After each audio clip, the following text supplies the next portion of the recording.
pa lang para hindi tayo masyadong malate matapos.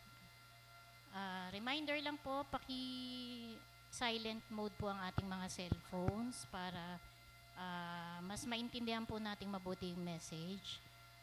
Ano pa po ba? Chapel courtesy. Yun po, try po nating mag-focus, intindihin yung message, isa puso at isa isip po. Start na po. Call to worship, Psalm 118 verses 19 to 29. Open to me the gates of righteousness. I will go into them and I will praise the Lord. This gate of the Lord into which the righteous shall enter. I will praise thee for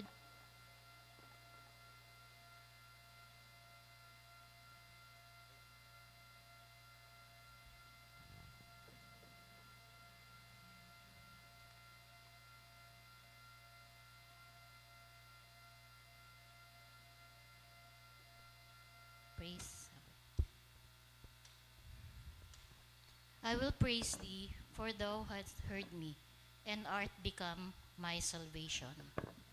The stone which the builders refused is become the head stone of the corner. This is the Lord's doing. It is marvelous in our eyes. This is the day which the Lord has made. We will rejoice and be glad in it. Save now, I beseech thee, O Lord. O Lord, I beseech thee, send now prosperity. Blessed he that comes in the name of the Lord. We have blessed you out of the house of the Lord. God is the Lord, which has sowed us light. Bind the sacrifice with cords, even unto the horns of the altar. Thou art my God, and I will praise thee. Thou art my God, I will exalt thee. O give thanks to the Lord, for he is good, for his mercy endures forever. Tayo po'y tumayo at manalangin.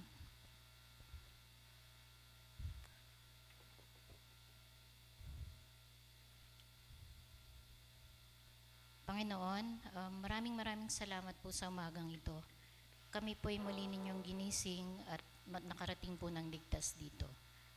Hawakan niyo rin po ang aming mga kapatiran na papunta pa lamang at gayon din po sa kanilang pag-uwi. I-cover mo po sila ng inyong banal na dugo upang makarating po ng ligtas sa kanilang mga paroroonan. Lord, tulungan niyo po kaming mabuksan ang aming isipan, ang aming puso para sa message na ibababa po ninyo ngayon gamit ang inyong lingkod na si si Kuya Ben. Nawa lahat po ng message ay maintindihan namin, ma-share namin sa lahat ng aming mga kakilala at makatulong para makaaya pa kami ng mga taong maligtas din po at mapunta sa inyong banal na kaharian. Maraming salamat po sa lahat ng blessings ninyo sa amin, Panginoon. Ito po ang aming dalangin sa pangalan ni Jesus. Amen.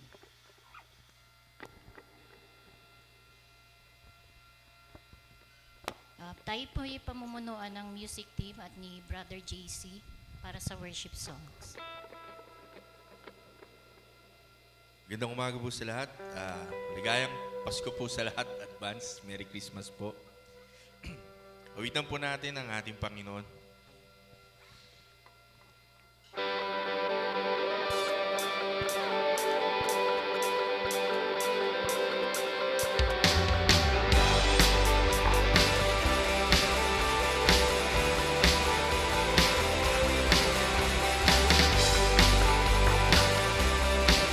Pasko na po. Because we have heard on high, sweet is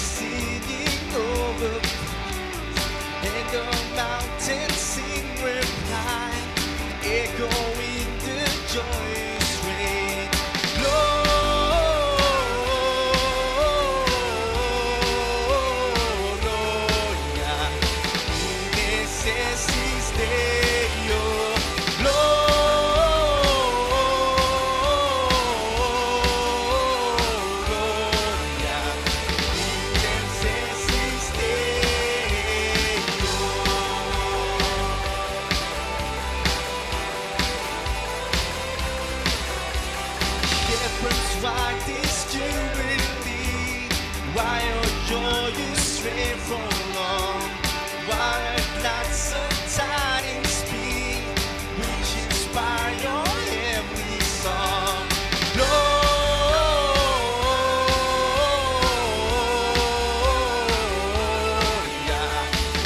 excelsis Deo.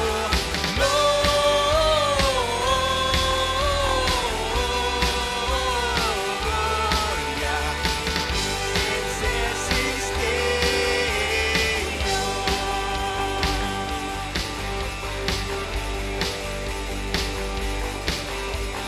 Come to Bethlehem and see Him whose birth the angels sing. Come adore on bended knees Christ the Lord, the newborn King.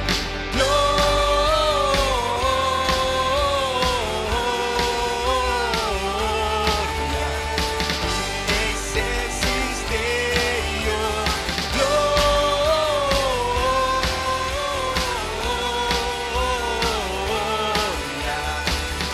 excelsis Deo. Gloria,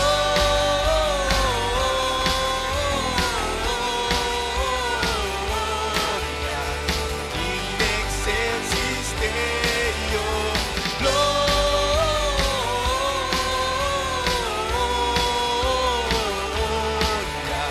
in excelsis Deo.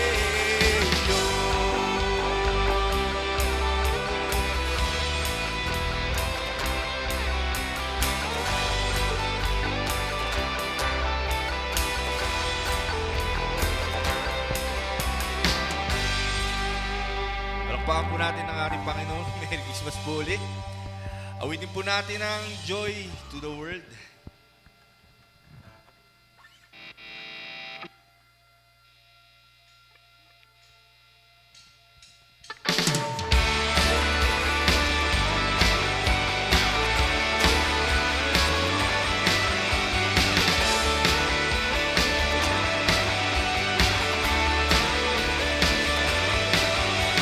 Joy to the world, the Lord has come.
Panginoon.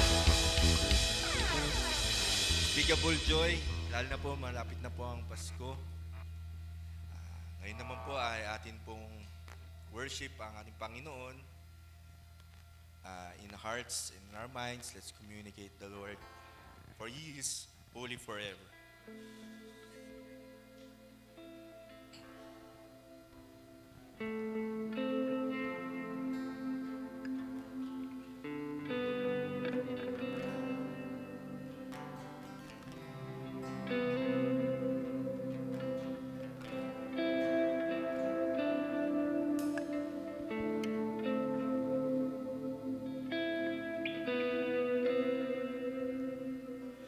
A thousand generations are falling down in worship, singing a song forever to the Lamb.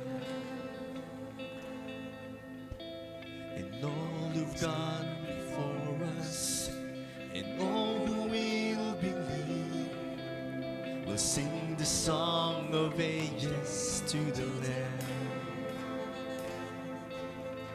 Your name is the highest, your name is the greatest, your name stands above them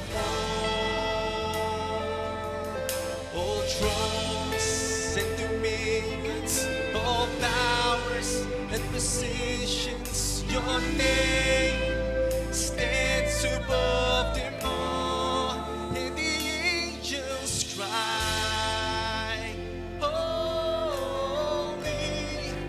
All creation's cries, holy, you are lifted high, holy, holy forever.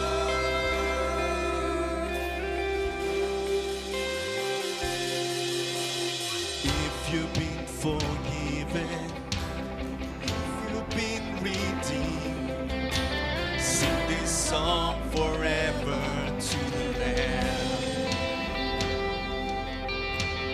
If you walk in freedom, if you bear His name, sing this song forever to the Lamb. We'll sing the song. We'll sing the song forever and amen. And the angel cries, holy, for creation's cries, holy, you are lifted high, holy, holy forever. Your people sing. Your people sing, holy to the King of Kings. Holy, you'll always be. Holy, holy forever. Your name is the highest, your name is the greatest, your name stands above them all. Oh Jesus, your name, if you begins all powers and positions, your name stands above them all. Your name is the highest, your name is the greatest, your name stands above them all. Jesus, all thrones, dominions, all powers and positions, your name stands above them all. And the angels cry, oh, all creation's cries, holy, you are lifted high, holy,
sa kanyang presensya.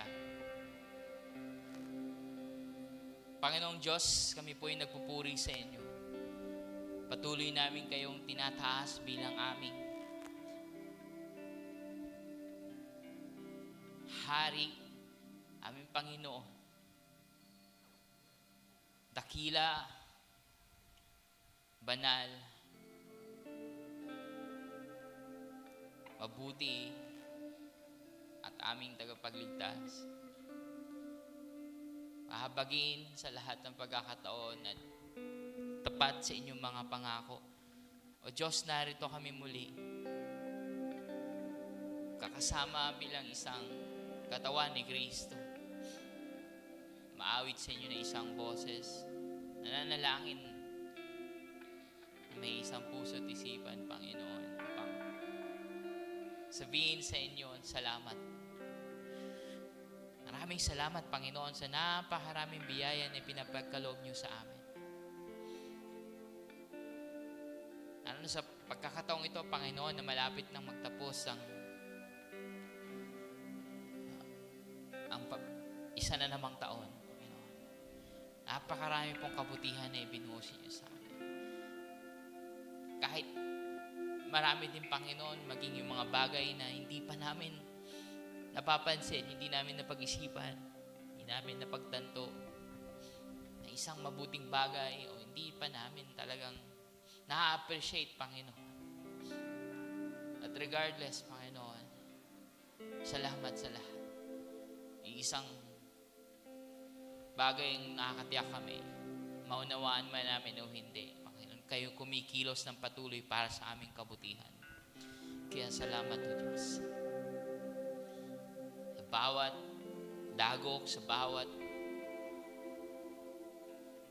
panalo, sa bawat kabigatan o sa bawat biyaya, Panginoon, kami umaawit ng pasasalamat at papuri sa inyo, O Diyos. Panginoon, patuloy niyo po kaming tulungan, O Diyos, na makita ang kabuuan ng inyong mga ginagawa sa amin. Tulungan niyo po kaming palakasin ng aming pagtitiwala sa inyo, na mas lalo pa pong humaba ang aming pasensya at lumawak ang aming pananaw, na kayo'y patuloy na kumikilos sa aming buhay. Patuloy niyo po ipaunawa sa amin, Panginoon, upang nakikita namin sa tuwing kami ay lumalayo, sa tuwing kami ay nagugulumihanan o nadadapa, nakakagawa ng kasalanan, Panginoon. Patawad po, O Diyos. Patawad sa mga pagkakataon na kami ay bumibitaw. Pagkakataon na hindi namin maunawaan at gumagawa kami ng mga hakbang ayon sa aming mga sariling pag-iisip lamang. Tawad sa aming mga iksi ng pasensya na napupunta kami, Panginoon, sa galit at pagsiklab ng aming mga emosyon. Patawad sa mga pagkakataon na mas nagpapadala kami sa tawag ng laman sa mga tukso sa paligid at maging ang sarili namin mga naiisip, Panginoon. Nakakagawa kami ng mga pagkakamali, ng mga kasalanan, Panginoon, na hindi nakakalugod sa inyo. Mga bagay, Panginoon, na ikakasama ng ibang tao, na nakakasakit sa ibang tao. Mga iniisip namin, O Diyos, na hindi nakakawalhati sa inyo. Mga sinasabi namin, Panginoon, patuloy na nagiging sama ng loob o sakit para sa ibang tao. Lalo-lalo na yung mga kinikilos namin, Panginoon. Lord, patawad po ng patuloy. Salamat din po sa katiyakan, Panginoon, ng kapatawaran dahil kay Panginoon, dahil sa Panginoong Jesus. Dahil sa inyong anak, siya nagbigay ng kanyang buhay pang ang lahat ng ito, Panginoon, pagbayaran, Panginoon. Tuloy kaming umaasa, O Diyos, na babaguhin niyo kami. Hindi dahil sa pagbabago na naman ang taon, kundi dahil sa inyong biyaya lamang, Panginoon. Patuloy na pagudyok ng inyong banal na Espiritu. Patuloy na pagbibigay ng kalakasan sa amin, pagtuturo sa amin, sa inyong kalooban. mula sa inyong salita, pinagtitibay ng samahan ng inyong mga anak. Pag-asang ibinibigay niyo sa amin sa muli niyong pagbabalik, Panginoon. Salamat po. Patuloy niyo po kami baguhin. Patuloy niyo po ipaunawa sa amin ang bagong tao na ibinibihis niyo sa amin, Panginoon. Ang bagong paglilikha ninyo, hindi lang sa amin, kundi sa buong sanlibutan ito. Panginoon, salamat pong muli dahil kami po magkakasama na umasa din sa inyo, Panginoon, sa pangunguna ninyo.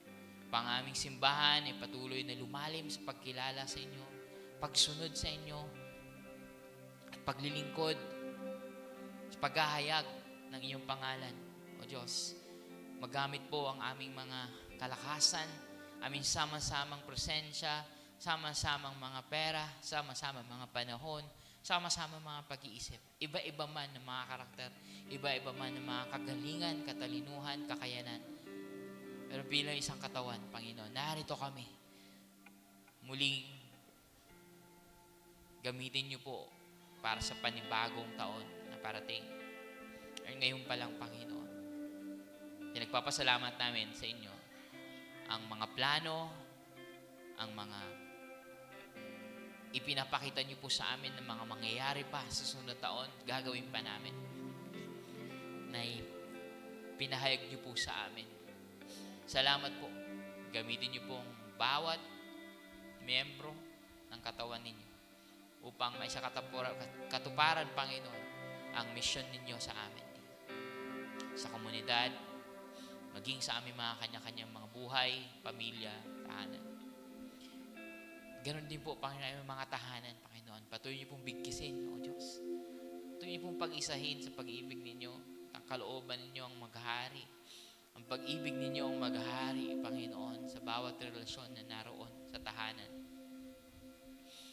Ang mga kahirapan na sinasalubong namin, Panginoon, ay patuloy niyo pong bigyan, Panginoon, ng probisyon at palakasin kami at pagtibayin sa pagtitiwala sa inyo bilang pamilya. Diyos. Yung mga may karamdaman po sa amin, Panginoon, ay lingapin niyo po, Panginoon.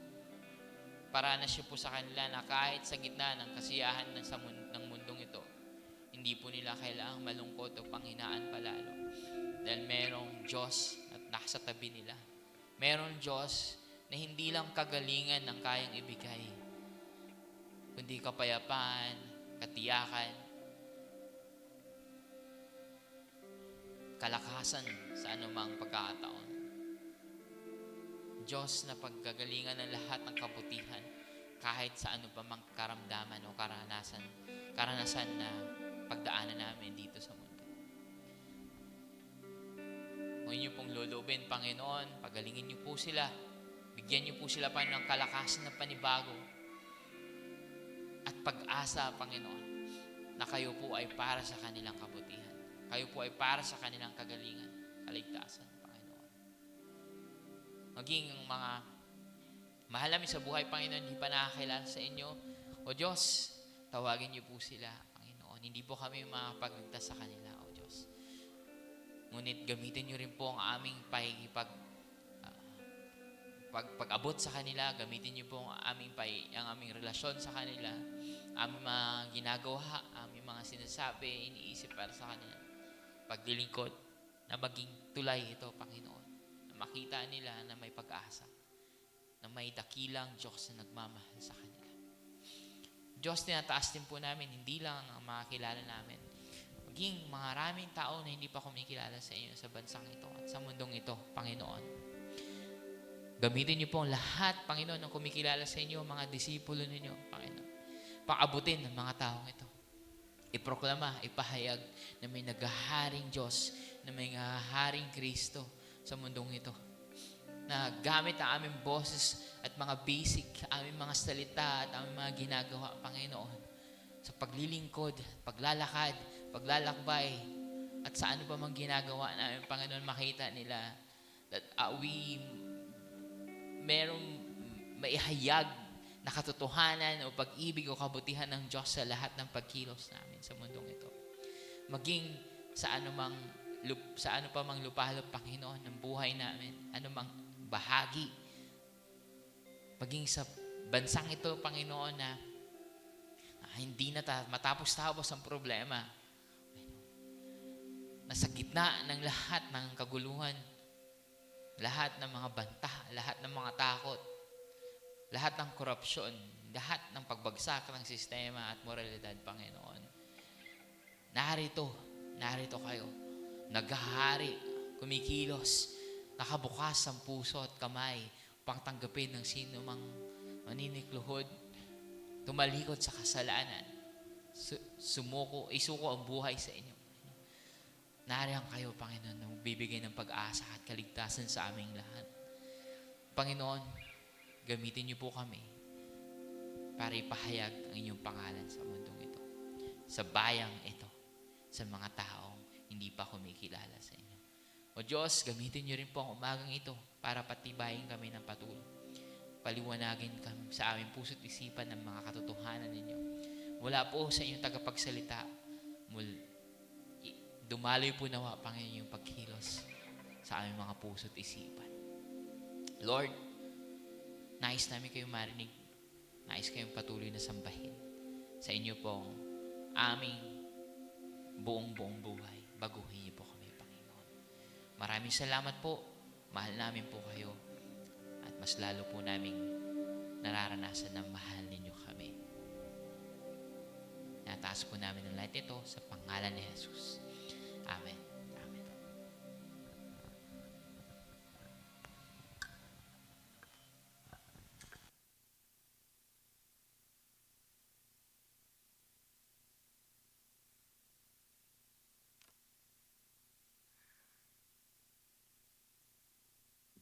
Purihin ang Diyos. Magandang araw po sa ating lahat. Nakakatuwa po yung ating call to worship kanina, Psalms 118, na totoong mabuti ang Diyos, lalo na po sa kaso ko. Kasi po noong Biyernes, dumating yung anak ko. Noong nakaraang linggo, the other week, dumating yung anak ko galing Kuwait. Hindi naman ako makasamang sumalubong sa airport kasi nasa Tarlac ako. Tapos nasabi ng ate niya na galing ng airport, tutuloy sila dun sa usapan niya dahil magkikita-kita yung mga magka-classmate ng college. So sabi ko, sige ako, sa Lunes na lang, nung last Monday. So sabi ko, sige, bago ako umuwi ng Tarlac, dadaan muna ako dyan sa inyo para makita ko naman yung anak ko. Kasi 7 taon ko na siya hindi nakikita dahil nagtrabaho nga sa Kuwait. So anyway, so Monday morning, punta ako doon sa west. So pag akyat ko pa lang, sinabihan ako ng mga anak ko, pa, huwag ka nang lumapit kasi may mga lagnat kami, may ubo. No, baka mahawa ka pa. Hindi ko nung matiis. Katagal kong hindi nakita ng anak ko. Hindi ko pinansin yung warning nila. So, niyakap ko yung anak ko. Tapos after a while, nagpaalam na ako dahil kailangan ko bumalik ng Tarlac para gawin itong lesson dahil hindi ko pa naumpisan eh. So, pagdating ko ng Tarlac nung hapon, sa Lunes ng hapon, masama na ang pakiramdam ko.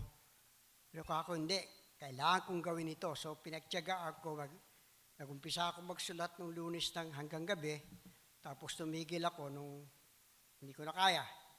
Tumigil ako. Sabi ko, tutuloy ko na bukas ng maga.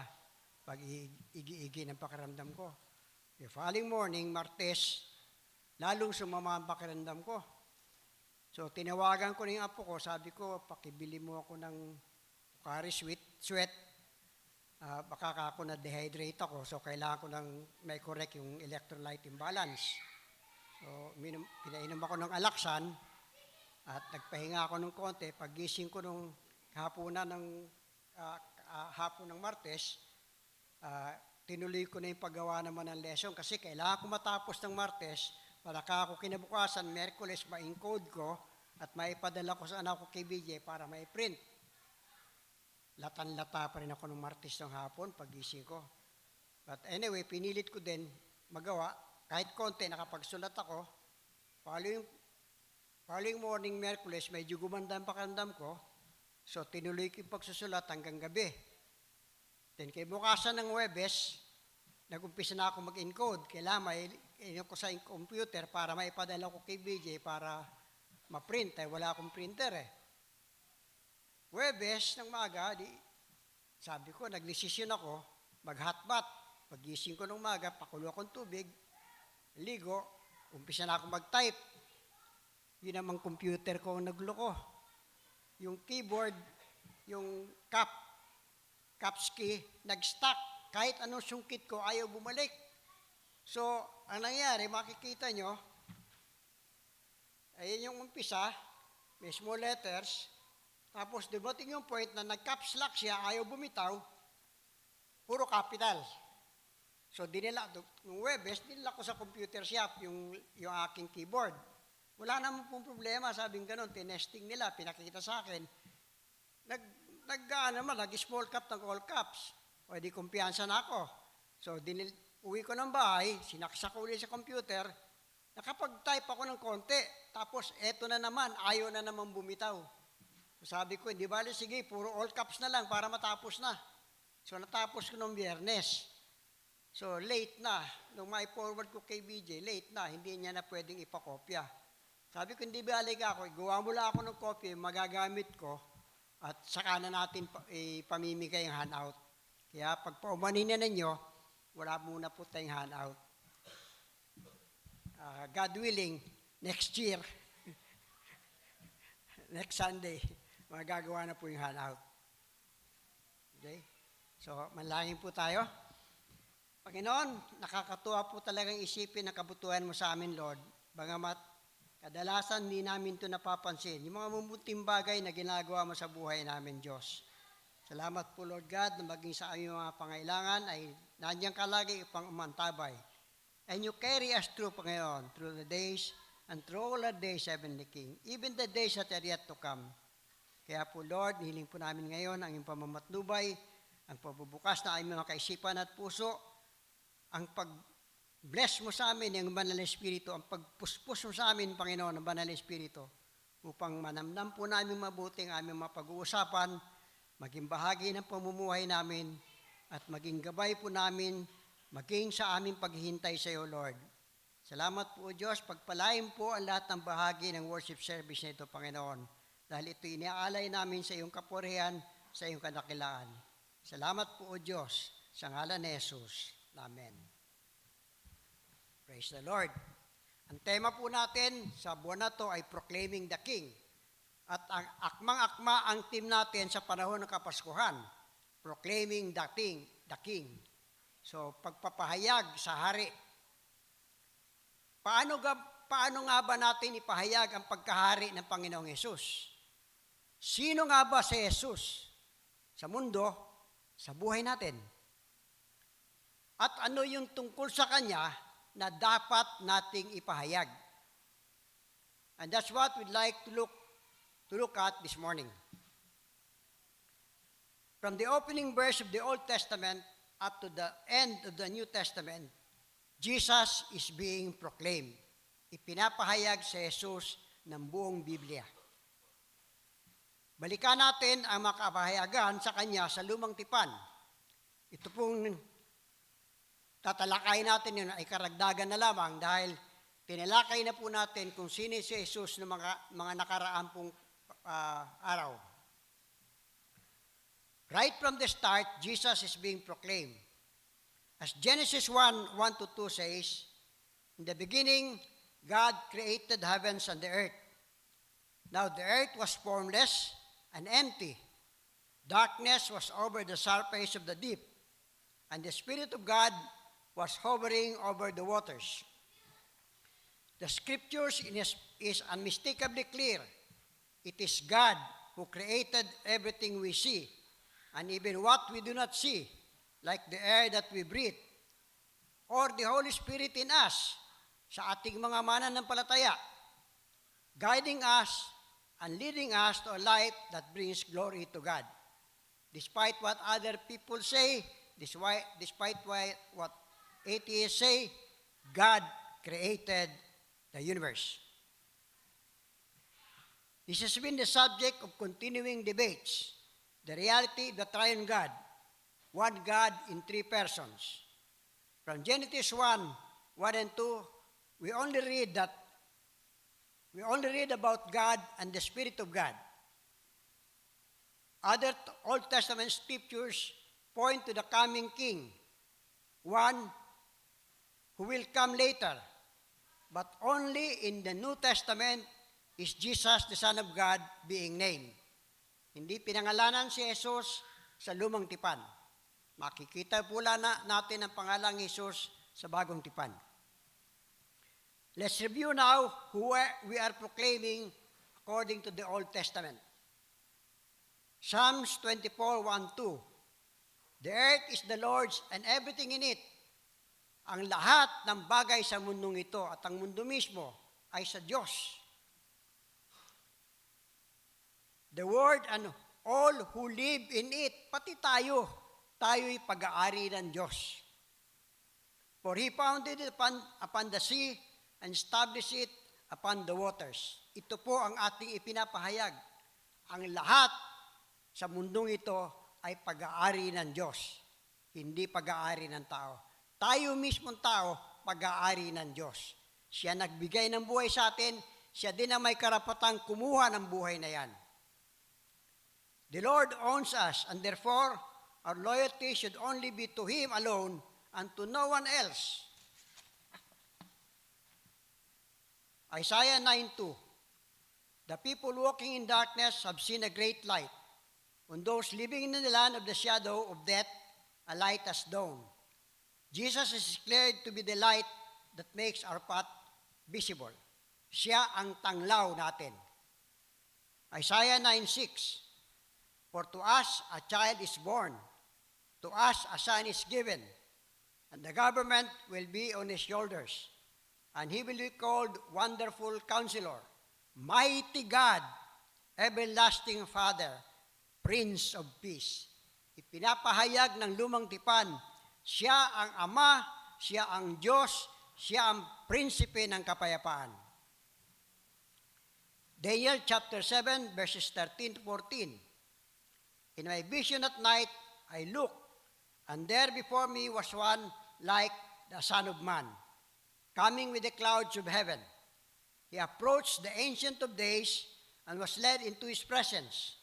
He was given authority, glory, and sovereign power. All peoples, nations, and men of every language worship Him. His dominion is an everlasting dominion that will not pass away, and His kingdom is one that will never be destroyed. Ipinapahayag sa Daniel, sinamba ang anak ng tao. Ang parating na anak ng tao ay sinamba. Sino sumamba sa Kanya? Lahat. Lahat. He was worshipped.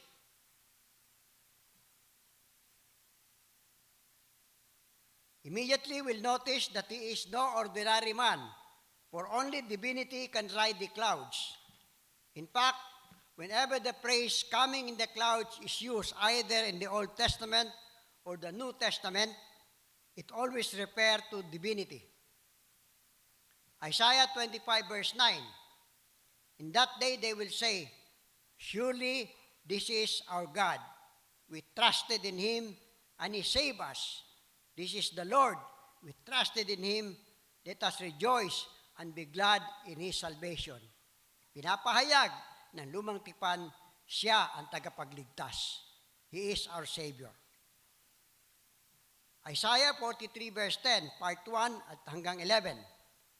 Before me, no God was formed, nor will there ever be one after me. I, even I, am the Lord, and apart from me, there is no Savior. Ipinapahayag ng lumang tipan, isa lamang ang Diyos, walang parating, wala nang ibang Diyos, siya lamang. So mapapansin po natin, sa pagsasabing isa lamang ang Diyos, sino si Jesus? So doon pa lamang, sa pagtawag sa Kanya bilang Lord, bilang Savior, alam na natin si Jesus ang Diyos. Isaiah 43, verse 14 to 15. This is what the Lord says, your Redeemer, the Holy One of Israel. For your sake, I will send to Babylon and bring down as fugitives all the Babylonians in the ships in which they took pride. I am the Lord, your Holy One, Israel's Creator, your King, ating Hari. Psalms 2 verse 6, I've installed my King on Zion, my holy hill. Pinapahayag ng lumang tipan, siya ang hari. Psalms 110 verse 1, the Lord says to my Lord, sit at my right hand until I make your enemies a footstool for your feet. Dito po, dalawa na yung tinawag na Diyos, na Panginoon. The Lord says to my Lord. So unti-unti po pinakikita sa atin ng lumang tipan yung pagkakakilanlan sa Panginoong Hesus. Ipinapahayag ito at ito rin ang dapat nating ipahayag, ang pagka-Diyos ni Kristo mula sa sinasabi ng banal na kasulatan. Psalms 45 verse 6, your throne, O God, will last forever and ever. A scepter of justice will be the scepter of your kingdom. Ang hari, mayroong setro, mayroong korona. Dito, sinasabi sa atin, yung trono ng Diyos, kung saan siya nakaupo, mayroong setro. At yun ang setro ng kanyang kaharian. Psalms 110 verse 4, the Lord has sworn and will not change His mind. You are a priest forever in the order of Melchizedek. Ang Diyos na sinasamba natin ay isang pare, isang high priest, katulad ni Melchizedek na walang umpisa, walang simula, walang katapusan. Ganon din yung ating sinasambang hari. Siya ang ating pare at ang pare ay tagapamagitan ng Diyos sa tao. Yun ang ating ipinapahayag. Psalms 3 verse 3, but you are a shield around me, O Lord, you bestow glory on me and lift up my head. Isaiah 7:14, therefore, the Lord Himself will give you a sign. The virgin will be with child and will give birth to a son and will call him Emmanuel. Ipinanganak. So ibig sabihin, nagkatawan tao yung Diyos. Nagkatawan tao at tatawagin siyang Emmanuel, na ibig sabihin ay God with us. Kapiling natin ang Diyos. Isaiah 11, verse 1 to 3. A shoot will come up from the stump of Jesse. From his roots, a branch will bear fruit. The Spirit of the Lord will rest on him. The Spirit of wisdom and understanding. The Spirit of counsel and of power. The Spirit of knowledge and with the fear of the Lord. And he will delight in the fear of the Lord. So saan siya nag-umpisa? Pinangalanan ang kanyang ninuno. Pinapahayag natin ang ninuno ng Panginoong Hesus mula kay Jesse, na ama ni David. Ibig sabihin, si David ay lolo ng Panginoong Hesus. Zechariah 9:9, rejoice greatly, O daughter of Zion. Shout, daughter of Jerusalem. See, your king comes to you, righteous and having salvation, gentle and riding on a donkey, on a colt, the foal of a donkey. Karaniwan, ang mga hari sa kanilang paglakad, paglabas ng palasyo, ay nakakabayo, matikas na kabayo. Pero itong haring dumating, ang sinakyan, asno. At hindi lang basta asno, yung foal, anak, bagong panganak na, batang asno. Ganong kababa ang loob ng ating hari. Napakababang loob. Kaya tayo, walang pwedeng ipagmalaki. Dahil yung hari nating sinasamba ay hindi nagmalaki. Micah chapter 5 verse 2, but you, Bethlehem, Ephratah, though you are small among the clans of Judah, out of you will come for me one who will be ruler over Israel. whose origins are from of old, from ancient times. Ang Bethlehem po ay napakaliit na barangay. Hindi man siya baryo. Barangay lang siya sa Bethlehem. Dahil ang Bethlehem, sakop pa rin ng Juda. So, kumbaga, hindi significant ang pinanggalingan ng Panginoon. Hindi siya marangya, walang kalwalhatian, walang kasiyahan, hindi kilala. Napakaliit, napakamaliit na lugar ang kanyang pinanggalingan. Isaiah 53 verse 7, He was oppressed and afflicted, yet He did not open His mouth. He was led like a lamb to the slaughter, and as a sheep before her shearer is silent, so He did not open His mouth. Pinahayag ang hari ay minaltrato. Ganun pa man, hindi siya nagreklamo. Nakikita natin ngayon, mga politiko natin, pag iniakusahan, nagrereklamo na agad, gumagawa na ng dahilan. In fact, nagpapalusot pa, iminabaling sa ibang issue, yung issue na ibinabato sa kanila. Pero ang ating Panginoong, ang haring ipinanganak, minaltrato, sinaktan, pero hindi nagsalita, hindi umangal, hindi nagreklamo. Psalm 69 verse 4, Those who hate me without reason outnumber the hairs of my head. Many are my enemies without cause. Those who seek to destroy me, I am forced to restore what I did not steal. Kahit wala siyang kasalanan, siya ay pinarusahan. Sa atin po ba, pwede yung ganon? Wala tayong kasalanan, tapos iahabla tayo? Pwede ba sa atin yung hindi lumaban? Isaiah 50 verse 6, I offered my back to those who beat me, my cheeks to those who pulled out my beard. I did not hide my face from mocking and spitting. Isipin niyo po, hari, lumikha ng lahat ng nakikita at hindi nakikita, mumurahin, duduraan, ahamakin. Dito po sa atin, ordinaryong pulis, hindi mo masangki.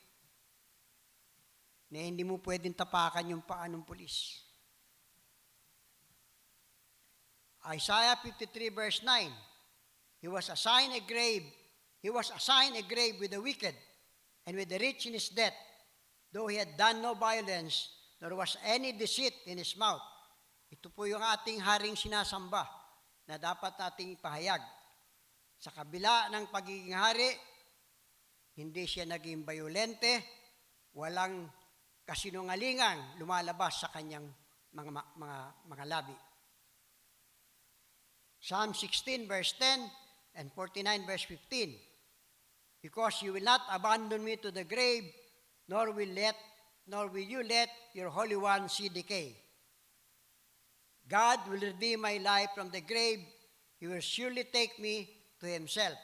Nakita po natin ang katotohanan ito sa Panginoong Hesus. Namatay siya, nilibing sa grave, pero bumangon pagkaraan ng 3 araw. Ganun din po ang inaasahan natin dahil ito ang pangako ng Diyos sa atin. Tayo man makakaranas ng kamatayan, malilibing, ngunit darating ang Panginoon, tayo ay mumuling bubuhayin ng Panginoon. Psalm 68 verse 18, When you ascended on high, you led captives in your train. You received gifts from men, even from the rebellious, that you, O Lord, God, might dwell there. Proverbs 30 verse 5, verse 4 and 5, Who has gone up to heaven and come down, who has gathered up the wind in the hollow of his hands, who has wrapped up waters in his cloak. Ito po ang ating Diyos na sinasamba. May kakayahan na ipunin ang kalawakan, ang ulap sa kung saan niya gustong dalhin. Maging ang tubig, ang ulan, ay alam niya kung saan sasakupin. Matthew 1, verse 21 to 25, She will give birth to a son, and you are to give him the name Jesus because he will save his people from their sins. So dito po sa Matthew 1:21, ipinahayag na ang pangalan ng ating Panginoon. Pinangalanan na siya na ang pangalan niya ay Jesus. At dahil ang ibig sabihin ng Jesus, He will save His people from their sins. Yun po ang ginawa ng Panginoong Jesus sa bawat isang mananampalataya. Iniligtas tayo sa ating mga kasalanan dahil ang bawat kasalanan may kaparusahan. Siya na ang tumanggap ng kaparusahan na yon upang tayo ay mapawalang sala. Luke chapter 2 verse 8 to 14. And there were shepherds living out in the fields nearby, keeping watch over their flocks at night. An angel of the Lord appeared to them, and they were terrified. But the angel said to them, "Do not be afraid. I bring you good news of great joy that will be for all the people. Today, in the town of David, a Savior has been born to you. He is Christ the Lord. This will be a sign to you. You will find a baby wrapped in clothes and lying in a manger." Suddenly, a great company of the heavenly host appeared with the angel, praising God and saying, "Glory to God in the highest, and on earth, peace to men, on whom His favor rests." Pinapahayag po dito sa Lucas na yun mismong mga anghel ay bumaba mula sa langit at nagdiwang.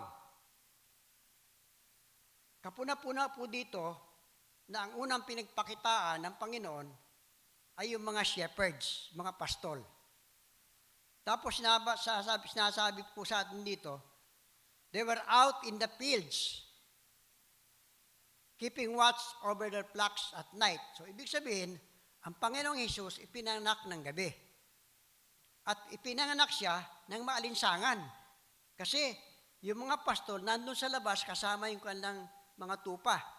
Sa Israel po kasi, pagdating po ng panahon ng November, nag-uumpisa na ang tag-ulan. Kasi winter season na yon sa kanila. At umaabot yan hanggang Marso. So, from November, December, January, February, March, tag-ulan yan. At ang mga tupa, hindi pwedeng iwanan sa labas. Pag yan po ay nabasa ng ulan, mamamatay. At na-experience ko po yan, nag-alaga ako ng kambing noon sa Tarlac. At yun ang naging malaking problema ko, dahil kapag uulan na, kailangan kang takbuhin ko yung mga kambing at isilong, dahil hindi pwedeng maulanan. Minsan po, nakatulog ako, nagising ako ng hapon umuulan. Yung mga kambing ko nandun sa labas dahil nilagay ko doon sa pastulan So nagmamadali ako, nagkapote ko, tinakbo ko. Kinabukasan, namatay isa-isa yung ano ba sa Tagalog yung kids, yung anak ng kambing, yung guya. Isa-isa namatay yung mga guya kasi nababad sa tubig. So, ang mga tupa, ganun po kaselan. Hindi pwedeng mababad sa tubig. Kaya, kapuna-puna, sinasabi sa atin dito, na yung mga pastol at yung mga tupa ay nasa labas. So, ibig sabihin, hindi Disyembre. Dahil tag-ulan ng Disyembre, nagyayelo pa sa Israel. Okay? So, ganun pa man, hindi po importante ngayon kung anong araw talaga pinanganak ang Panginoon. Basta alam natin, ipinanganak ang tagapagligtas ng tao. Yun po ang mahalaga. Mapupuna po natin, maging mga anghel ay nagpupuri sa Diyos. John chapter 1, 1-5, verse 14 and 10-12. In the beginning was the Word, and the Word was with God. He was with God in the beginning. He was with God. Kapiling na siya ng Diyos. Through Him all things were made. Without Him nothing made that has been made was made. So walang bagay na nilika na hindi nilika sa pamamagitan niya. In Him was life, and that life was the light of men. The light shines in the darkness, but the darkness has not understood it. The Word became flesh and made His dwelling among us. Nagkatawan tao ang salita ng Diyos. We have seen his glory, the glory of the one and only, who came from the Father, full of grace and truth. He was in the world, and though the world was made through him, the world did not recognize him. He came to that which was his own, but his own did not receive him. Ito po ang mahalagang matandaan natin. Yet, to all who receive him, to those who believe in his name, he gave the right to become children of God. Binigyan niya ng karapatang maging mga anak ng Diyos ang sa kanya'y nanampalataya at tumanggap kay Jesus bilang Panginoon, bilang tagapagligtas, binigyan ng karapatang maging anak ng Diyos. Yun po ang pinapahayag natin. So, hindi po totoo na lahat tayo, pati yung nasa labas, ay anak ng Diyos. Ang sinasabi po ng Biblia, binigyan niya ng karapatang maging anak ng Diyos yung mga tumanggap at nanampalataya kay Jesus. Children born not of natural descent, nor of human decision, or a husband's will, but born of God.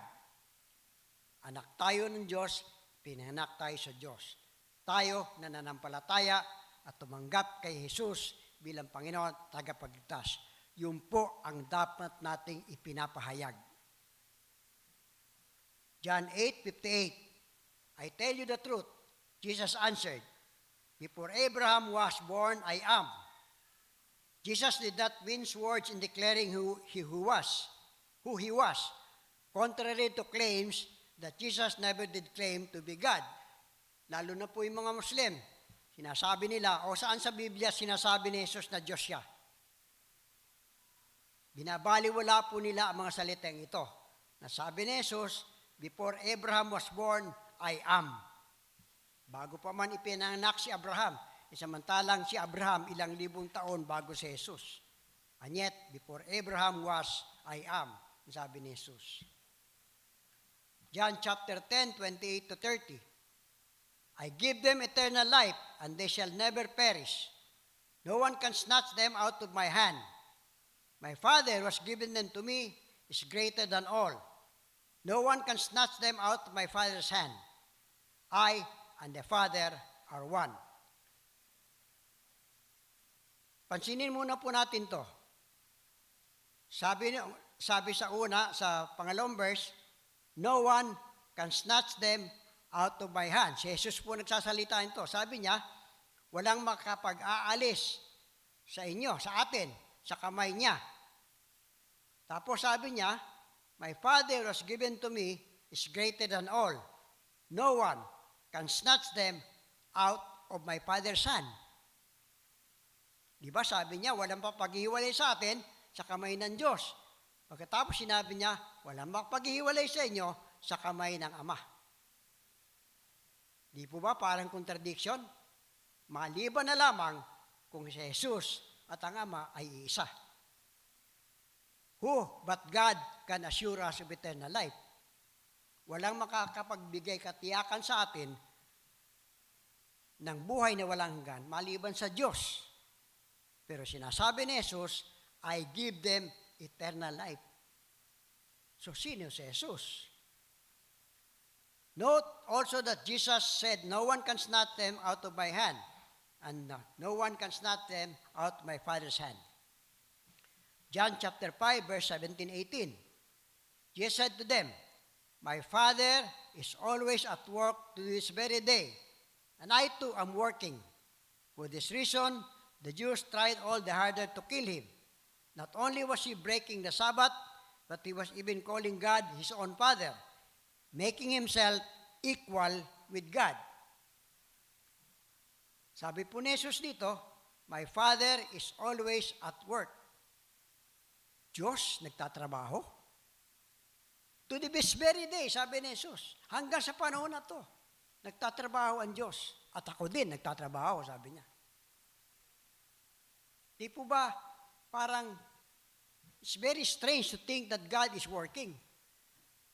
Pero kung iisipin po natin, kung tumigil pong magtrabaho ang Diyos, tumigil uminog ang araw,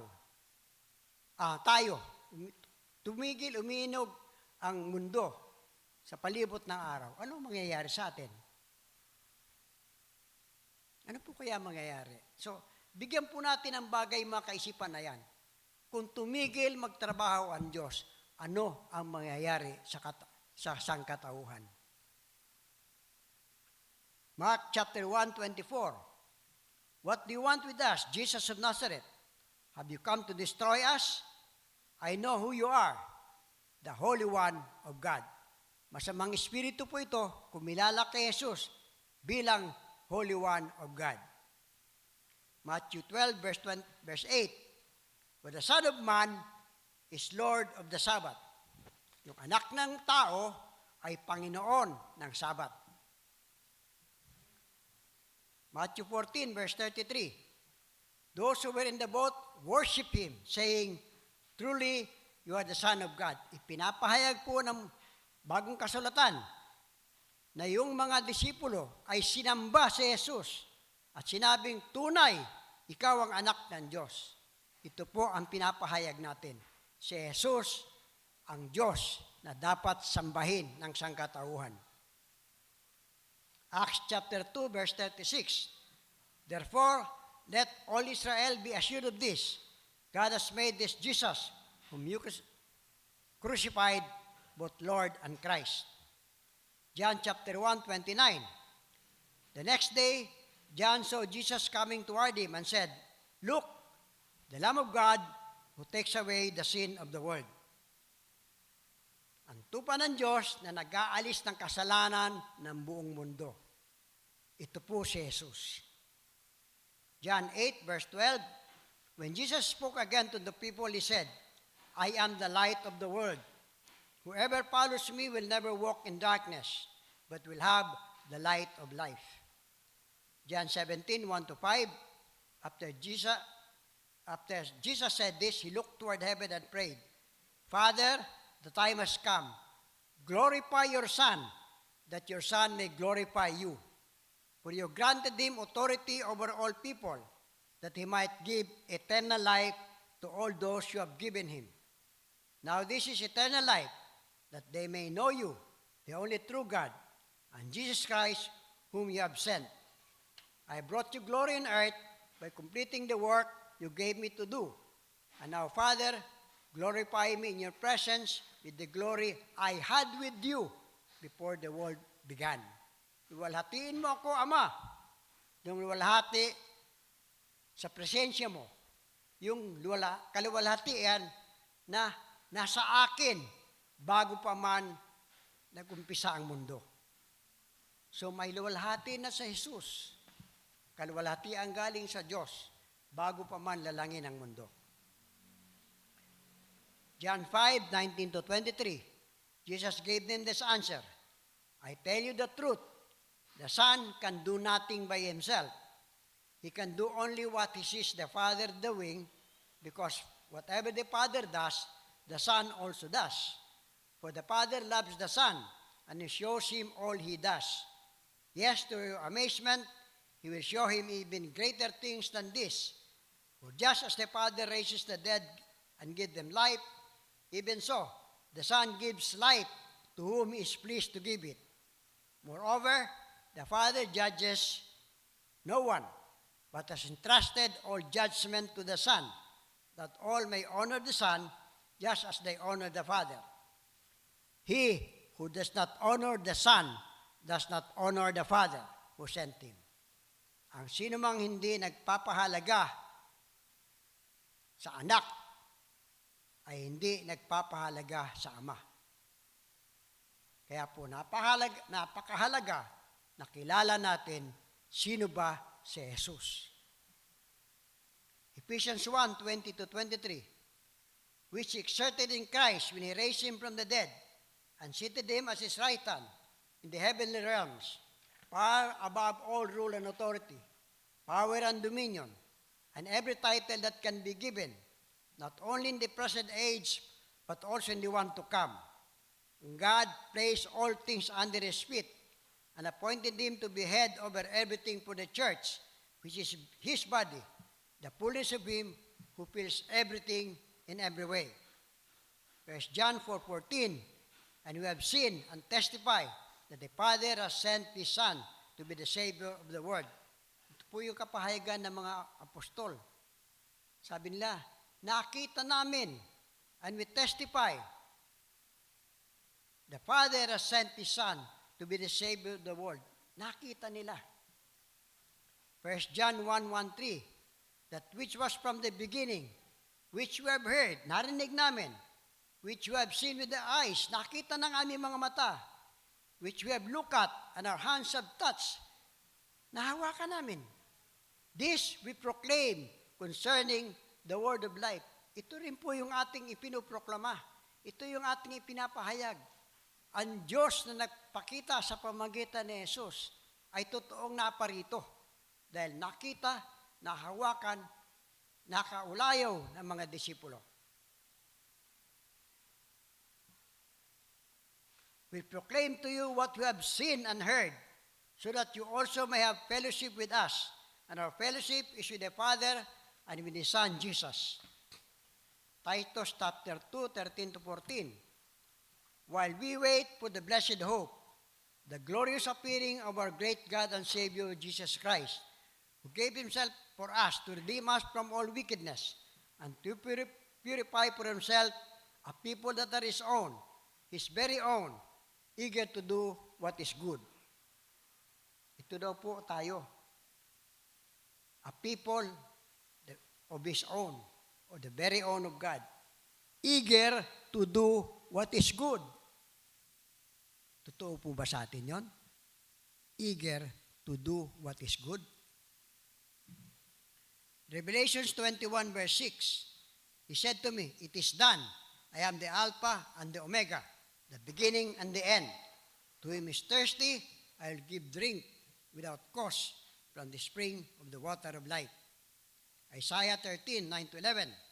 See, the day of the Lord is coming, a cruel day, with wrath and fierce anger, to make the land desolate and destroy the sinners within it.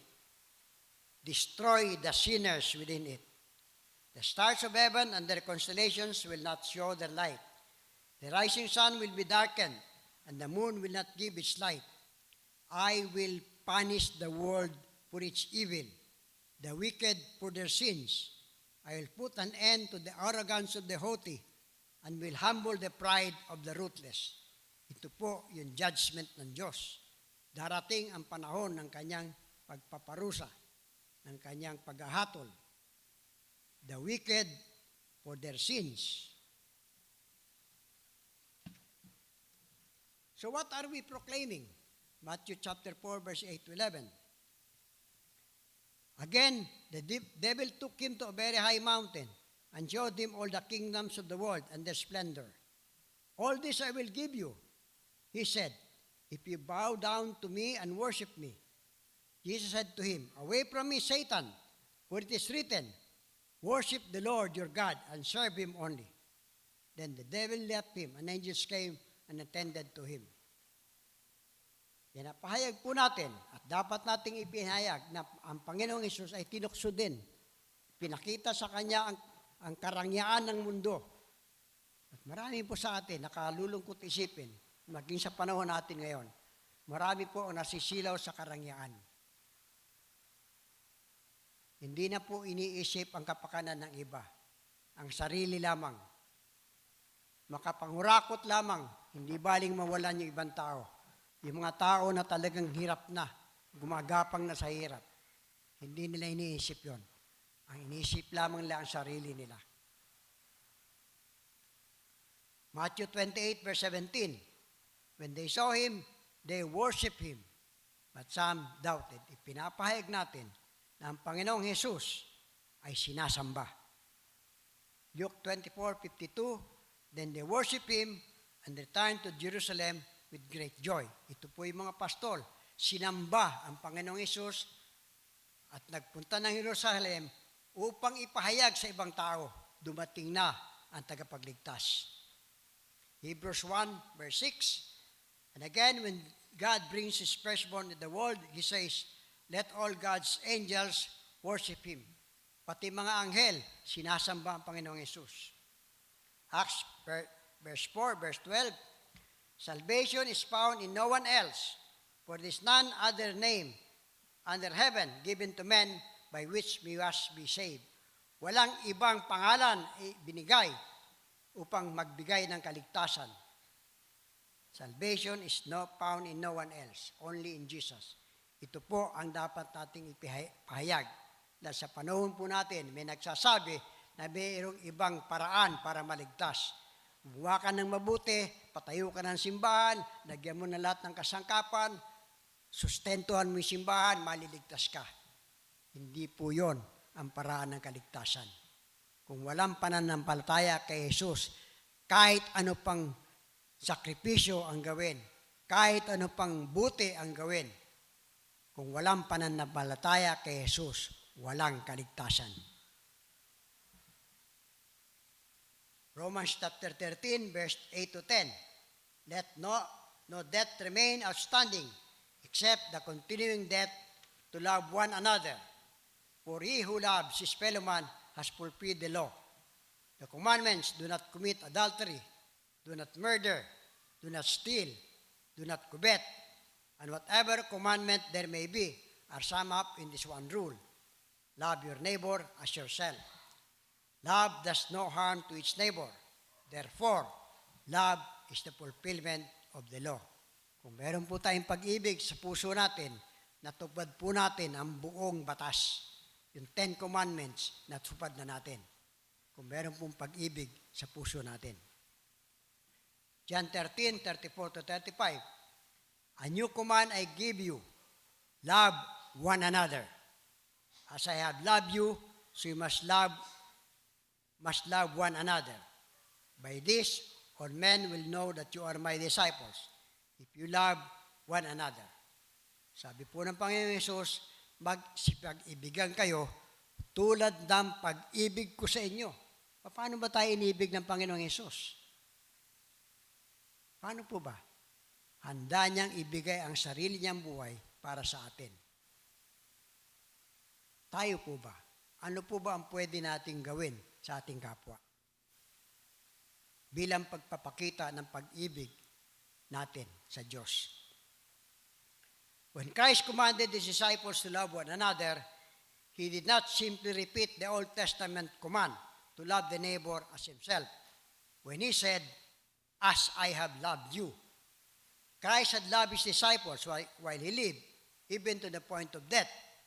So the early Christians came to see his death as the supreme expression of his love for them. And if this was the standard of loving which he set for the disciples, then the Christian ethic is demanding indeed. Kung ito yung standard na pinakita ng Panginoong Hesus ng pag-ibig, doon yung Christian ethic is demanding. The Apostle John reiterated the standard Jesus set in 1 John 3:16, verse 18. This is how we know what love is. Jesus Christ laid down his life for us. And we ought to lay down our lives for our brothers. We ought to lay down our life for our brothers. If anyone has material possessions and sees his brother in need, but has no pity on him, how can the love of God be in him? Dear children, let us not love with words or tongue, but with action and its truth. Let us love with action and truth. Sabi nga po sa atin, anyone has material possessions and sees brother in need, but has no pity on him, how can the love of God be in him?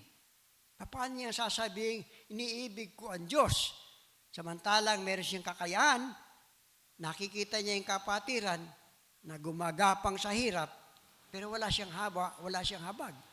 Paano niya sasabihin meron siyang pag-ibig sa Diyos? Kung itong kapatiran na nakikita niya naghihirap at may kakayahan siyang tumulong, hindi niya kayang mahalin. Paano niya sasabihin mahal niya ang Diyos? Ephesians chapter 2, verse 8 to 10. For it is by grace you have been saved through faith, And this not from yourselves. It is the gift of God, not by works, so that no one can boast. For we are God's workmanship, created in Christ Jesus to do good works, which God prepared in advance for us to do. By God's own hand, we have been redeemed from our sinful nature and assured our secure place in God's kingdom. Our salvation is not for nothing though. As verse 10 explicitly says, we are God's workmanship, created in Christ Jesus to do good works. Romans 5:8. But God demonstrates His own love for us in this: while we were still sinners, Christ died for us. 2 Corinthians 5:18-20. All this is from God, who reconciled us to Himself through Christ and gave us the ministry of reconciliation, that God was reconciling the world to Himself in Christ, not counting men's sins against them. And He has committed to us the message of reconciliation. We are therefore Christ's ambassadors, as though God were making His appeal through us. We implore you, in Christ's behalf, be reconciled to God. This is exactly what God wants. The sinful man, now forgiven by the blood of Jesus shed on the cross, be reconciled to God. God brings us to Himself, reconcile us by blotting out our sin. Ito po ang pinapahayag natin, yung kalooban ng Diyos, na ginawa na ng Diyos ang kaparaanan upang tayo makapagbalik loob sa Kanya. Nilinis na niya tayo sa pamamagitan ng dugo ni Jesus na buo sa krus bilang kabayaran ng kasalanan natin. Tayo po ay nakapagbalik loob sa Diyos sa pamamagitan ni Kristo Jesus. Ipinapahayag po natin dapat yon sa ating kasambahay, sa ating kapitbahay, sa ating kamag-anak, sa lahat ng ating kakilala. Ipahayag natin na tayo ay tinubos ni Jesus ng kanyang dugo sa krus. Ang hinihiling na lang sa atin ay magbalik loob sa Diyos. By blotting out our sins and making us righteous before Him, we are no longer God's enemies or strangers or foreigners to Him when we put our confidence, our trust in Jesus. Because we have been reconciled to God, we have the privilege of encouraging others to do the same. And thus, we are those who has the ministry of reconciliation. Ibinigay po sa atin ng Panginoon yon. The ministry of reconciliation. Ipahayag po natin sa iba na kinukup-kup ng Diyos ang sinumang lumapit kay Jesus. 2 Corinthians 5:17. Therefore, if anyone is in Christ, he is a new creation. The old has gone, the new has come. This could be one of the reasons there is now animosity between family members when one becomes a follower of Christ. The old earthly habits die, replaced with godly ones. Since this world is a friend of the ungodly, we become the enemy. Ang sino man pong na kay Kristo kasi, nag-iiba ang pag-uugali, nag-iiba ang asal. Kaya po nagkakaroon ng hidwaan sa mismong mga kapamilyang ayaw kumilala kay Jesus. Ito po yung dahilan.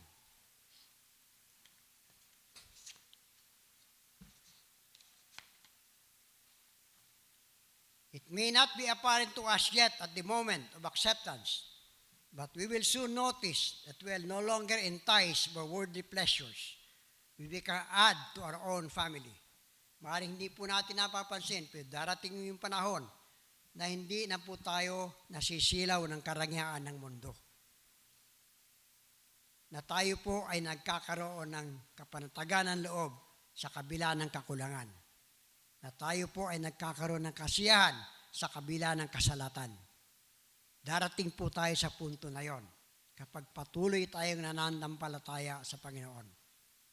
At dahil doon, nagiging kakaiba tayo sa ibang tao. We become odd, strange, eerie to our own family members. The death of Christ on the cross broke the chains of guilt which binds a sinner to his past and foiled all attempts to adopt a reformed new lifestyle. Our ability to change is made possible by being reconciled to God. May kakayahan tayong magbago dahil tayo nakipag-isa na sa Diyos. Reconciled to God released us from the past and made us new in Christ. We are reconciled to God through the death of His Son, Romans chapter 5, verse 10. We thus enter into a new covenant with Christ. Luke 22, verse 20. In the same way, after the supper, He took the cup, saying, This cup is the new covenant in my blood, which is poured out for you. Under the new covenant, Jesus would die in the place of sinners. Unlike the blood of animals in the old covenant, His sinless blood, because He's God, will truly remove the sins of all who put their faith in Him. And Jesus' sacrifice would never have to be repeated, as it is eternal, good for all eternity. Hebrews 9:23-28. Hindi pa ulit-ulit na isinasakripisyo sa Jesus na ginagawa po ng iba. Na linggo-linggo, isinasakripisyo sa Jesus. The prophets look forward to this new covenant that would fulfill the old sacrificial agreement. Jeremiah 31:31-34. And John the Baptist called Jesus the Lamb of God who takes away the sin of the world. John 1:29. This new covenant sets the terms and conditions which enables Christ's disciple to live and develop a truly Christian life. First, Christ put His laws into His disciples' minds and hearts. Kung tayo po ay tagasunod ni Kristo, nilalagay niya sa ating isipan, sa ating puso, ang lahat ng kautusan.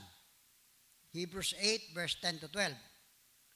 So that these laws cease to be merely an external code of rules and regulations and become part and parcel of the disciples' way of thinking and feeling, their second nature, so to speak.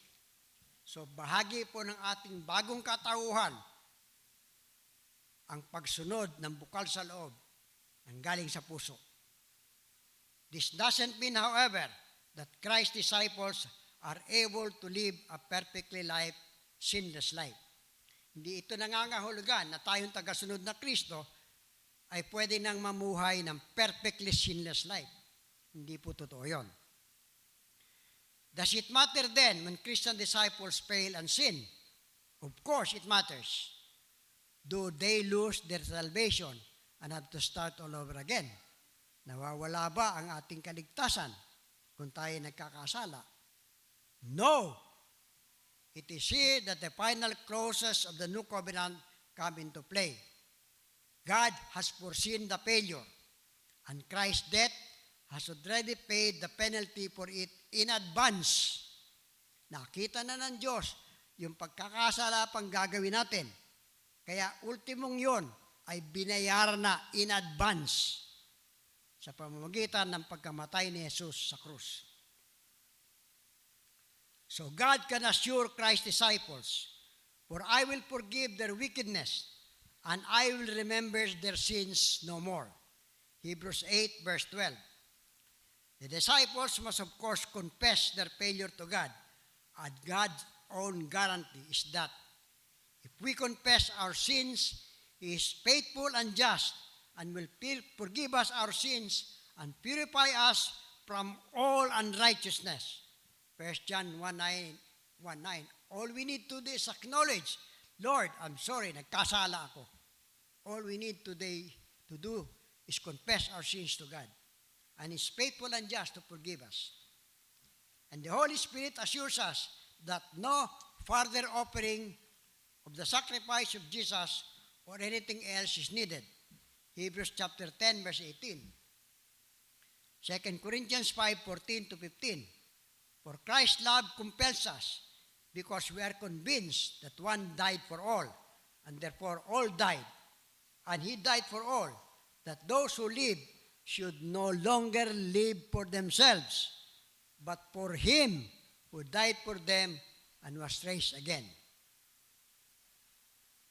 Those who live should no longer live for themselves, but for him who died for them and was raised again.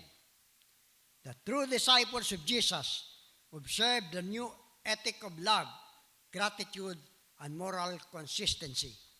Ang totoong mananampalataya, tagasunod ng Panginoon, observes the new ethic of love, gratitude, and moral consistency.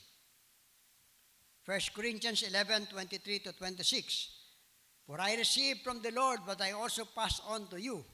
The Lord Jesus, on the night he was betrayed, took bread, and when he had given thanks, broke it and said, "This is my body, which is for you. Do this in remembrance of me." In the same way, after supper, he took the cup, saying, "This cup is the new covenant in my blood. Do this whenever you drink it in remembrance of me." So yung pong ating ginagawa na pagtanggap ng elemento, katawan at dugo ni Jesus, ay bilang pag-alala lamang sa Kanya. Hindi natin siya sinasakripisyo muli. Na katulad ng ginagawa ng iba, na pinapako muli si Jesus sa krus. Linggo-linggo. Ginagawa po natin yung pagtanggap ng elemento ng katawan at dugo bilang pag-alala sa ginawa ng Panginoong Jesus. We proclaim who Jesus is, as well as his message of love and reconciliation. As 2 Peter 3 verse 9 expresses it, the Lord is not slow in keeping his promise, as some understand slowness. He is patient with you, not wanting anyone to perish, but everyone to come to repentance. And so we also proclaim the return of the Lord Jesus to render judgment to the unbelieving and to serve as a warning of the impending disaster. We proclaim the return of the Lord Jesus to render judgment to the unbelieving, to serve as a warning of the impending disaster. Let's consider what else to proclaim. As we open here, Christmas is just around the corner. In fact, in just 3 days, we will reminisce the birth of our Savior and King.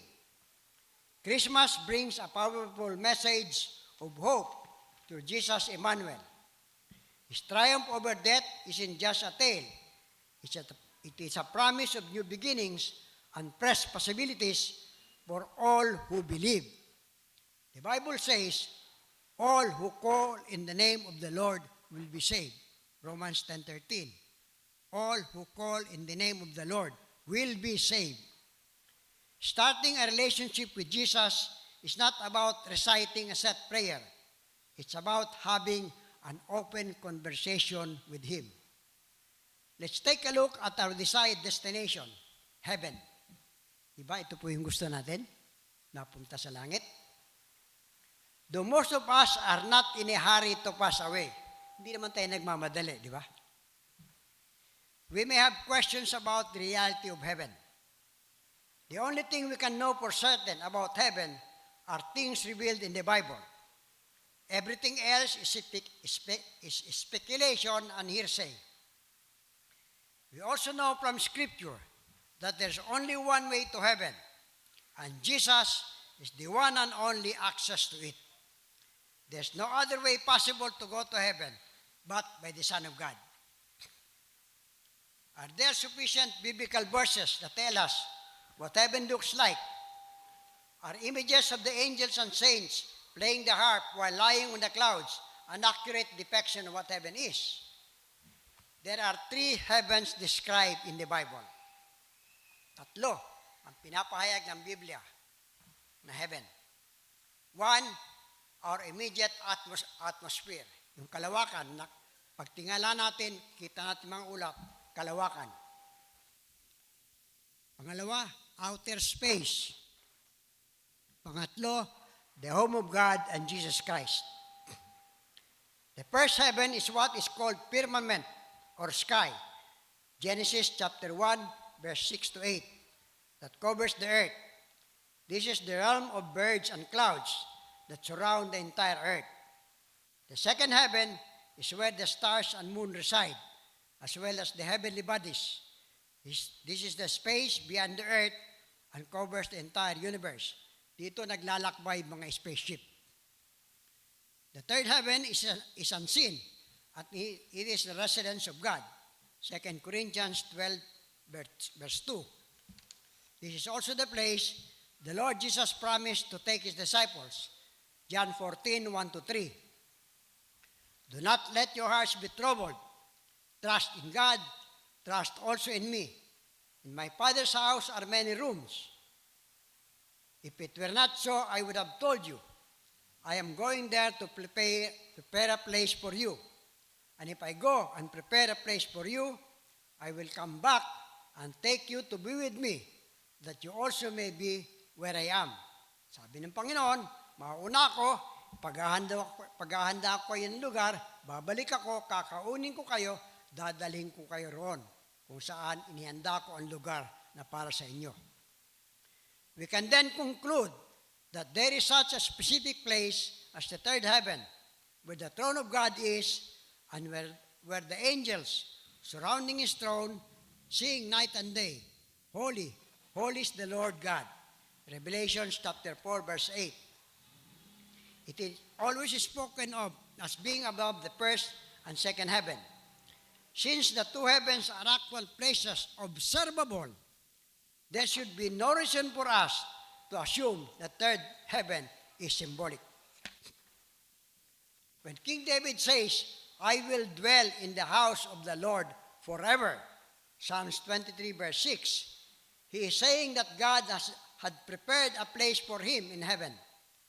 Jesus did indeed promise that he left the earth to go and prepare a place for those who eventually will follow him. The Bible is unmistakably clear. As Christians, we are right to find comfort in that promise. Bilang mananampalataya, meron tayong kapanatagan ng kalooban na tayo man ay mapaparoon sa lugar na handa ng Panginoong Hesus para sa atin. In the book of Matthew, however, Jesus reminds us that not everyone will enter heaven. Jesus said, not everyone who says to me, Lord, Lord, will enter the kingdom of heaven, but only he who does the will of my Father who is in heaven. Ano ba ang kalooban ng Ama? This is my Son in whom I am well pleased. Listen to him. Yun po ang kalooban ng Ama. The will of the Father is for us to recognize Jesus as the Son of God and listen to Jesus. Many will say to me on that day, Lord, Lord, did we not prophesy in your name, and in your name drive out demons, and perform many miracles? Sipin nyo, nagpapahayag ng tungkol sa Diyos, gumagawa ng milagro, hindi makakapasok sa kaharian ng Diyos. Then I will tell them plainly, I never knew you. Away from me, you evildoers. Kaya po, kung may kakilala pa tayo, kapatid, kamag-anak, kaibigan, kasambahay, kapitbahay, kabarangay, na hindi pa kumikilala kay Jesus bilang Panginoon at pagligtas, sabihan po natin sila tungkol sa kaparaanan ng kaligtasan. Ipahayag natin ang ginawa ng Panginoong Jesus. Iproklama natin si Jesus bilang tagapagligtas. The Bible teaches us that in eternity, many people will seek to enter heaven, but will be stopped and turned into hell instead. Most religious people die with an expectation of God letting them into heaven, but it doesn't work that way. You can only enter heaven through God's way, through Jesus Christ. Ulitin ko po, most religious people die with an expectation of God letting them into heaven, but it doesn't work that way. You can only enter heaven God's way, through Jesus Christ. The idea of working in heaven is strange to many people, yet the Bible clearly teaches it. When God created Adam, He took the man and put him in the Garden of Eden to work it and take care of it. Genesis 2, verse 15. Work was part of the original Eden. It was part of the perfect human life. God Himself is a worker. He did not create the world, then retire. Kamukha po na nabanggit kanina. Kung nag-retire na ang Diyos, paano na tayo? Titigil, uminog ang mundo sa araw. Ano na mangyayari? Jesus said, "My Father is always at work to this very day, and I too am working." John 5:17. Heaven too will be a place where we serve and work. Revelation mentions this, how we will be serving God. That is why God gave us work to do in Eden. As we proclaim the coming King, especially this Christmas season, we must necessarily proclaim the coming events. The end times are upon us. The signs mentioned by the Lord Jesus in Matthew 24 are falling into their respective places just like a giant jigsaw puzzle. It is a matter of time when the awaited moment of every Christian, the rapture, will take place. It's just a matter of time. While it hasn't happened yet, soon our very existence will be threatened, and we will have to make a choice in how we will respond. We can start using the spiritual weapons of warfare that God has given us. As believers, we are engaged daily in a spiritual battle. In these uncertain end times, it is important that we are equipped with practical strategies to defeat the enemy. We can respond in fear by choosing to remain in our comfort zone and believe that it will never truly impact us personally. We can also hide out in fear and just wait for Jesus' return. Or we can deny that those signs of the end times are actually happening now. Basahin muna po natin uli Matthew 24. Makikita po natin yung nangyayari sa kapaligiran natin. Yung sinasabi ng Matthew 24, nangyayari na. They are actually happening now. There's also the option of becoming focused on self-protection, so that we are not focused on others, or we can do the opposite by becoming passive, believing the lie that things are so bad, there's nothing we can do. Wala tayong magagawa dyan Papunta na tayo ron Bakit pa ako magpapahayag? Wala namang magyayari na. Things are so bad, there's nothing we can do to make an impact. Then there's the final option. We can start using the spiritual weapons of warfare that God has given us. This makes it crucial to put on the whole armor of God. The whole armor of God. Umpisa sa helmet of salvation. Diyan po nag-uumpisa yung laban. Bibigyan tayo ng kasinungalingan. Hindi totoo yan. So we must put on the armor of God. The enemy wants to stop the fulfillment of God's promises.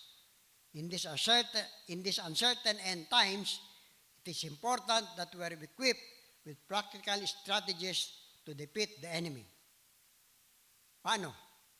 God's word is the most powerful spiritual weapon for the end times.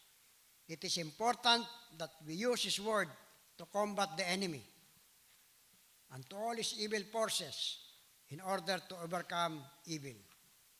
Walang makapaghiwalay sa atin sa pag-ibig ng Diyos. We must be alive in Christ, having access to God's resources, wisdom, power, and weapons He has placed at our disposal. To overcome evil, we must be acquainted with the Bible, as the Bible teaches about evil and surrounding circumstances. From the Bible, we come to know the provisions God has made for us to triumph over evil and be at home with the Father and Jesus Christ. Walang makapaghiwalay sa atin sa pag-ibig ng Diyos. Isa-isip po natin, isa puso natin yan, lalo na po ngayong Kapaskuhan. Walang makapaghiwalay sa atin sa pag-ibig ng Diyos.